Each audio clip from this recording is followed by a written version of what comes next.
ओम नमः शिवाय, शिवजी सदा सहाय। ओम नमः शिवाय, गुरुजी सदा सहाय। जय गुरुजी, शुक्राना गुरुजी। संगत जी, आज का सत्संग आंटी जी ने व्हाट्सएप पर अपनी वॉइस में सेंड किया है। बहुत ही प्यारा सत्संग, आंटी जी का ध्यान से सुनिएगा। गुरु जी का पाठ और गुरु जी के वचनों को, गुरु जी के दिए हिंट्स को फॉलो करें। आइए सुनते हैं सत्संग। जय गुरु जी। संगत जी, जय गुरु जी।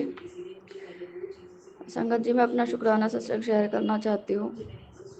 संगत जी, मेरे पास गुरु जी के यूट्यूब पे मैसेज आ रहे थे कि तू ये मतलब सत्संग सुन, होली से पहले तू ऐसे साथ ही हो जाएगा। पहले तो पितरों का आ रहा था कि अपने पितरों को ये कर और अपने मतलब हाथ से मीठे चावल बना के खिला होली वाले दिन। और सैटरडे सैटरडे 7 सैटरडे मतलब पितरों के नाम का दिया गेट के बाहर रख दे।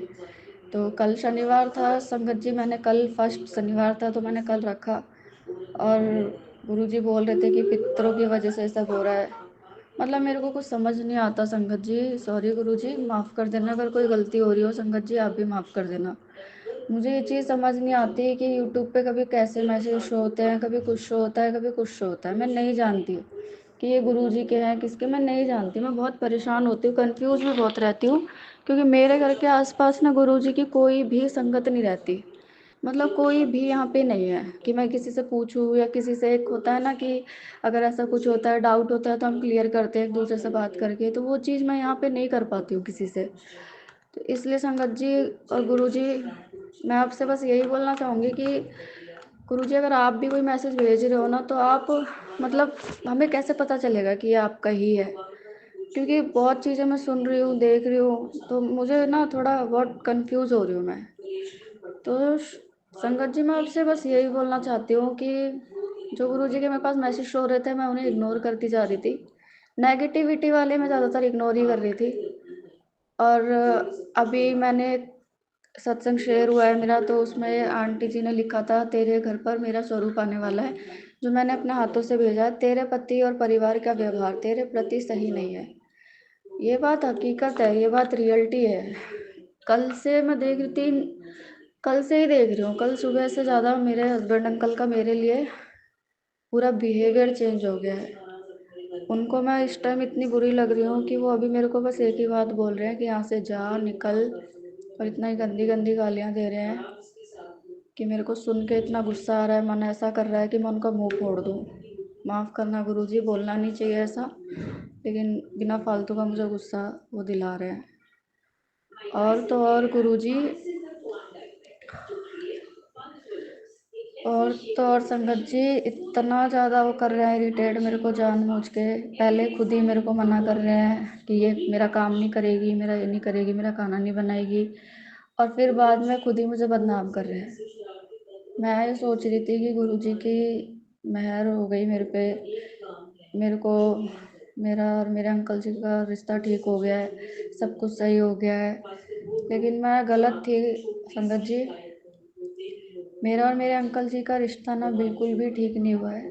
उनका जो नेचर है ना मेरे लिए, मैं अपने लिए बोल रही हूँ, ससुराल में वो नेचर उनका आज भी चेंज नहीं हुआ है। वो आज भी वही है जो वो 5 साल पहले थे।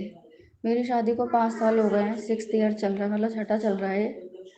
इन 5 सालों में वो जैसे थे ना वैसे ही हैं। मैं ये सोची थी गुरु जी ने उन मतलब उनका वो चेंज कर दिया। गुरु जी के मेरे को मैसेज आते थे कि तेरे पति की बुद्धि मैं ठिकाने लगाऊंगा, सही कर दूंगा, बहुत कुछ बोलते थे वो। तो मुझे यही भरोसा था, यकीन था कि हाँ शायद अब ठीक हो गए हैं। लेकिन इस चीज़ का मुझे कल पता चला।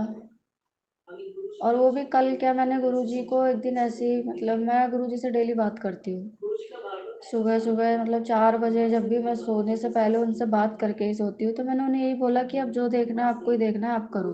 क्योंकि वो बार बार कहते हैं कि डायरेक्ट कनेक्शन बना, मुझे पूरा सरेंडर कर। मुझे सरेंडर नहीं समझ आ रहा कि कैसे करूँ और कनेक्शन कैसे बनाऊँ। तो इसलिए मैंने उस दिन गुरुजी से ये बोला कि अब जो करना है आपको करना है, आप देखो, और आप ही मेरा मतलब मेरे लिए जो सही होगा, गलत होगा वो आप करो। तो पता नहीं शायद इस वजह से ही हो गया क्या, मेरे अंकल जी का नेचर मेरे सामने आ गया। मतलब जो मैं उनको लेके सोच रही थी और जो मैं गुरुजी को हर टाइम उनका शुक्राना करती थी अपने हस्बैंड अंकल को लेके, वो चीज़ मेरी वो हो गई, थोड़ी गलत हो गई, माफ़ कर देना गुरुजी। लेकिन मेरे हस्बैंड अंकल को कोई भी चेंज नहीं कर सकता। उनकी जो सोच है ना मेरे लिए, वो कोई नहीं बदल सकता। कोई भी नहीं बदल सकता संगत जी, कोई भी नहीं बदल सकता। और अब मैंने ये चीज़ अपने माइंड में फिक्स कर रखी है। मैंने सोच लिया है कि हाँ, वो नहीं बदल सकते हैं। अब जो करना होगा गुरुजी को ही करना होगा। नहीं बदलते वो, कोई बात नहीं, लेकिन मुझे ऐसी ज़िंदगी से बाहर निकाल दे, ऐसी नरक वाली लाइफ से बाहर निकाल दे। क्योंकि इतना करने के बाद भी जो इंसान मेरा नहीं है, जिसके लिए मैं सिर्फ और सिर्फ एक, माफ़ करना संगत जी, आगे मैं इसके वर्ड नहीं लूँगी। अगर वो मुझे इतना गलत समझता है तो मैं ऐसे रिश्ते को अब नहीं निभा पाऊँगी। और वैसे तो गुरुजी मुझे मैसेज कर ही रहे हैं कि हर एक चीज़ की सीमा होती है, को कितना बर्दाश्त करेगी तू, जितना बर्दाश्त कर सकती है उतना वो कर, लिमिट होती है, मतलब बहुत वो इस टाइप के मुझे मैसेज कर रहे हैं। तो इसलिए अब गुरुजी को ही देखना है। मैंने उनके हाथ में अपनी डोर थमा दिया है। अगर उनको लगेगा कि रिश्ता ठीक है मेरे लिए या फिर मुझे आगे चलाना चाहिए, तो वो मेरे पति की बुद्धि ठीक करें। नहीं कर सकते, मतलब नहीं, मेरे अंकल जी नहीं रहना चाहते हैं, ठीक है, किसी और के साथ वो खुश हैं तो वो खुश रहें। मैं अपने शुक्राना सत्संग को यही विराम देना चाहूँगी, क्योंकि इस टाइम मैं बहुत ज़्यादा परेशान हूँ संगत जी।